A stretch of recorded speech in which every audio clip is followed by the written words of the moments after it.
Al igual que casi todos los niños del mundo, la maestra Antonia siempre tuvo el sueño de tener una casa del árbol. 50 años después, no solo logró materializarla, sino que lo hizo en el mismo lugar que la vio crecer y en el mismo árbol que sirvió de inspiración. Acompáñenos a conocerla. Nos encontramos en Yaxcucul, un poblado de alrededor de 3,000 habitantes a unos 30 kilómetros del noreste de Mérida. Increíble, ¿no?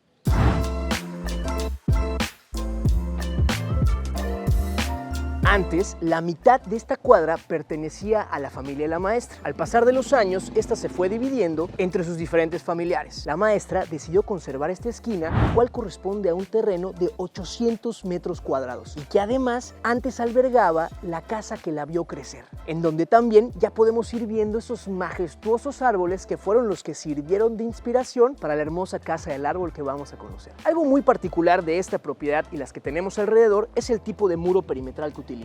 Esto es una albarrada y se construye tras colocar una piedra sobre de otra sin utilizar ningún tipo de adhesivo, ni concreto ni pegazulejo. Lo único que necesitas es encontrar la piedra perfecta que se acomode y que embone con el resto. De ahí que podamos ver diferentes tamaños, unas grandes por aquí y otras pequeñas para mantener el equilibrio de esta barda. Este tipo de barda perimetral se acostumbra a utilizar muchísimo en la región sureste del país, es decir, en la península de Yucatán. En este caso, decidieron mantener la albarrada que sirvió como los cimientos del muro que erguieron encima de ella para darle más privacidad a la propiedad. Pero bueno, creo que ya hablamos suficiente de lo que hay aquí afuera, porque no mejor vamos y conocemos lo que hay tras este muro.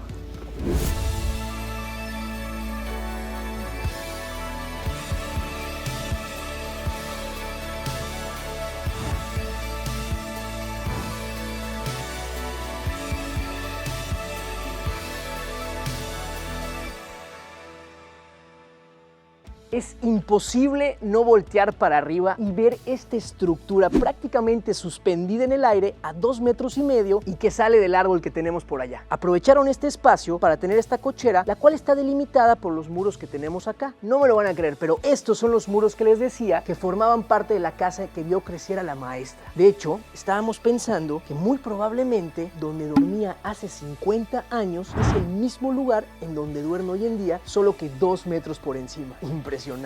Encontraron esta piedra en la construcción, la cual decidieron mantener, a la cual le llaman trampa de venado, ya que antes estas se llenaban de agua, se ponían en medio del monte y los cazadores se ponían en puesto para esperar a que llegara el venadito y tener a su presa.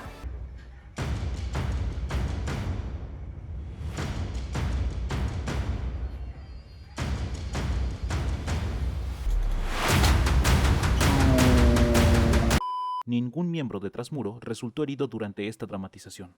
Aprovecharon la sombra que genera este espacio para integrar esta salita que ya nos va dando la bienvenida hacia la parte de arriba, en la cual la decoraron con estos tonos azules, estos mosaicos de pasta que vemos acá abajo, los cuales tienen el color que antes tenía la casa original de la maestra. Increíble cómo esto es una materialización de sus sueños cuando era niña. El espacio que se genera entre este muro y la placa que vemos por acá nos habla del respeto por lo que antes estuvo aquí. De este lado tenemos la escalera que nos da acceso hacia la casa del árbol y pareciera como si nos estuviera adentrando hacia la copa de estos 4 árboles de Ramón que tenemos por acá, o estos 4 Ramones. Pero antes de subir, analicemos esta maravilla. Esta es una placa de concreto de aproximadamente 80 metros cuadrados, la cual tiene 14 metros de largo por 6 metros de ancho. Además, tiene 35 centímetros de espesor, lo cual le permite tener la solidez de resistir toda la casa. Se encuentra suspendida gracias a 4 puntos de apoyo. En este caso tenemos de este lado 2 muros cargadores que incluso abrazan el muro de mampostería de la antigua casa y a esta estructura de concreto en forma de V que vemos por acá, buscando simular las copas de los árboles, y lo que nos da estos 4 puntos de apoyo que mantienen la casa aproximadamente 2,5 metros de altura. Vamos a conocerlo.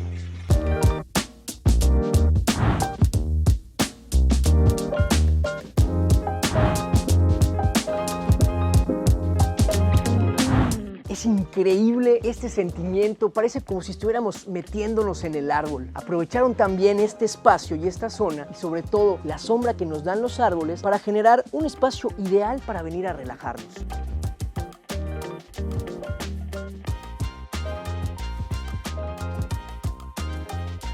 aprovecharon la estructura en B que veíamos hace un momento para integrar esta hamaca y en todo momento simulando las copas de los árboles. Miren qué bonito y qué perfecto quedó. Además, tenemos esta denominada banca barra, la cual empieza siendo una banca, se extiende por acá para convertirse en una barra y la cual se integra con la pequeña cocina que tenemos aquí adentro, la cual es una cocina de dimensiones pequeñas, sin embargo tiene todo lo que necesitas para una casa de descanso, para una casa del árbol. Y probablemente habrán notado que cerca se encuentra esta isla de la parte de afuera. La intención de esto es el poder integrar el interior con el exterior. En esta isla utilizaron un acabado de concreto desbastado acompañado con un acabado de pasta rojo que resalte esos tonos. Y por este lado, una de mis ideas favoritas de la casa. Chéquense esta mesa que tenemos por acá. Esta está perfecta para que cuando vengan los nietos los puedas sentar acá y coman con una excelente vista, o si en algún momento quieres trabajar de noche, puedas desplazarla hacia el interior. Quedó padrísimo. Vamos a conocer el interior.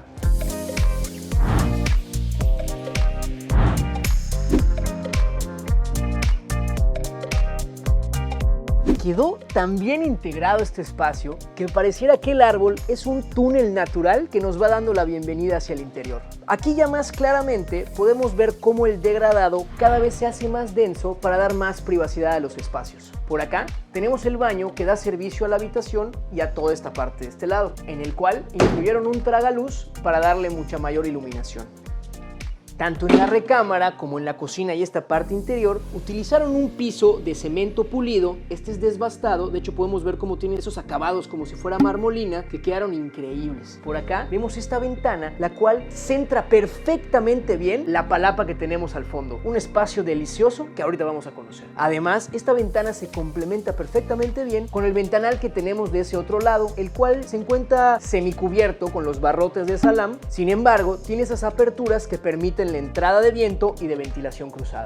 Detrás de la madera hay un vidrio con una película que refleja los árboles que tenemos alrededor, dando la sensación como si pudiéramos atravesar toda la estructura, generando un verdadero espejismo.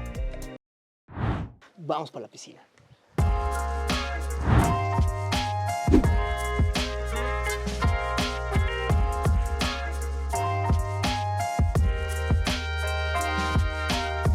La maestra siempre tuvo presente que quería tener un espacio en el cual sus nietos pudieran jugar libremente, y lo logró. Vean nada más esta área en la cual incluyeron esta piscina con acabados de chucum que armoniza perfecto con el resto de la propiedad, en la cual incluyeron un borde de concreto desbastado. Además, vemos esos acabados como si fueran unos mosaicos alrededor, los cuales lograron a través de estampar el concreto. En este incluyeron dos alturas diferentes para los peques que quieran estar en la parte baja o para aquel que quiera venir a nadar. Esta tiene un sistema de hidromasaje, la cual, acompañado de esa banquita que tenemos al fondo, expulsa un chorro de agua, haciendo de este uno de los lugares más cotizados cuando se arman las reuniones familiares. Y por acá tenemos la palapa. La palapa constituye el área social de esta propiedad. Esta es la zona en donde se albergan las mejores reuniones familiares. Además, los materiales y la forma en la que se construyó hacen de este espacio un espacio súper fresco. De hecho, las palapas son bastante frescas, pero el costo de mantenimiento es un poco elevado. Es por eso que en Mérida no se utilizan tanto. Al fondo, vemos ese muro aparente con acabado de piedra, el cual sirve para ocultar los baños que dan servicio a toda esta zona. Incluyeron también esta barra de cemento desbastado, el cual utilizan en aquellas reuniones y en donde le dan al barman la mejor vista de toda la propiedad. Es que de verdad, imagínense estar acá sirviendo, viendo la tele. Uy, se nos fue la luz. Diego, Fer, ¿qué pasó?